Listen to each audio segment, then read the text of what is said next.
Hello everyone, I'm Sarah Reid and I'm from Cogan Station, Pennsylvania, and that's a little tiny town, just a spot on the map, just north of Williamsport. And my home parish is Trinity Williamsport, where I'm pretty active in lay ministries. I do quite a few different things around the church. I'm also involved on several diocesan committees, and just recently I was a deputy to the General Convention of the church. My early formation and faith background comes from a different tradition, one which is non-sacramental. So I was raised in an environment that had a strong emphasis on biblical memorization, and that is super useful if you're watching Jeopardy with your friends. So along with that, we were also really encouraged to use that biblical knowledge for evangelism. So we would use different passages that we know from Romans and different writings of Paul to help people to understand more about Jesus, and that was our way of doing that. But I think truly, though, I hadn't really begun to build a faith of my own until a friend invited me to the Episcopal Church. I always knew a lot about the Bible, but I never explored that in a faith-based community. I was mostly encouraged to explore those things on my own. What did my understanding of God mean? At the time, that very first Sunday in the Episcopal Church, I didn't recognize it, but I know now that that was just the very beginning of me asking questions, recognizing the human dignity of every person, and starting to actually live into the mysteries that make up of our faith. I also began to recognize that there's no danger in not knowing all the right answers and asking as many questions as you want. You're going to find a lot of different answers within the church, and I really love that and I celebrate that now, but in the past that was something that was very scary, not knowing the answers. I also learned that working together in community is how faith is strengthened, and I find new and more meaningful connection when practicing my faith with others. I've often had little glimpses of connections with God. A lot of them seem to be related to acts of service and also are surrounding by the Eucharist. So often while I'm working in the sacristy, cleaning or putting something away, I often like to imagine all of the people that have shared the bread and the wine using the same paten and chalice that we use today.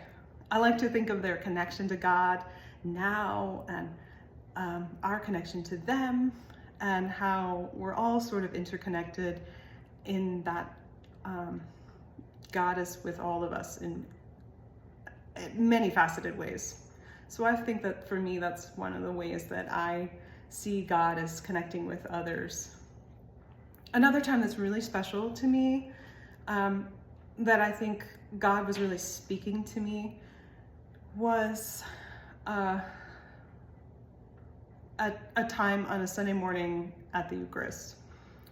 So keep in mind that I had never experienced a woman celebrant, so that was really new to me when I first entered the Episcopal Church. I had never seen women in ordained leadership or any senior level leadership within the church. So not knowing exactly what to do, I extended my little hand. But before she put the bread into my hand, she called my name. And I immediately had that connection with a passage in Isaiah where God says, "Do not fear, for I have redeemed you and I have called you by your name."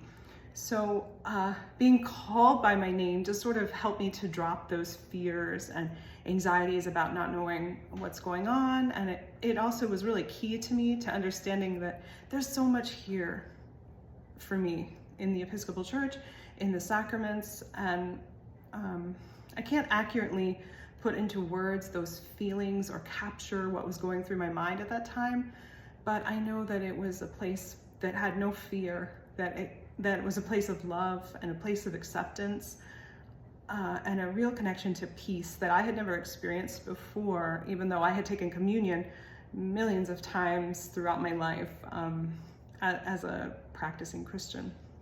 So that was something really special, and So special thanks to that clergy who did that. A special shout out to her.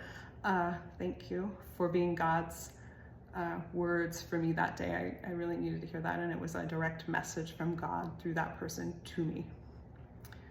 As far as sharing my faith and walking in the way of love, I like to tell stories, and I love to laugh with people, and I love listening to other people's stories. I have to admit that making these videos is a little bit of the struggle bus for me. So special shout out and thanks to Alexis for inviting me into this process of stretching and growing and making this video. So if you've made it this far with me, thank you for watching. And I hope that I've shared some little aspects of my own faith that might strengthen yours. And just to remind you that our faith and love are so deeply connected and rooted in our community and in service. So for me, coming back around to that, to me on this, I am best when I'm actively engaged in some activity, doing something, meeting new people, or just seeing what's going on and listening to other people's stories. So special thanks again if you made it this far with me, and I'll be looking forward to seeing all my friends across the diocese coming soon, I hope, in October or any time. So thanks again for watching, and we'll hopefully talk soon. Thank you.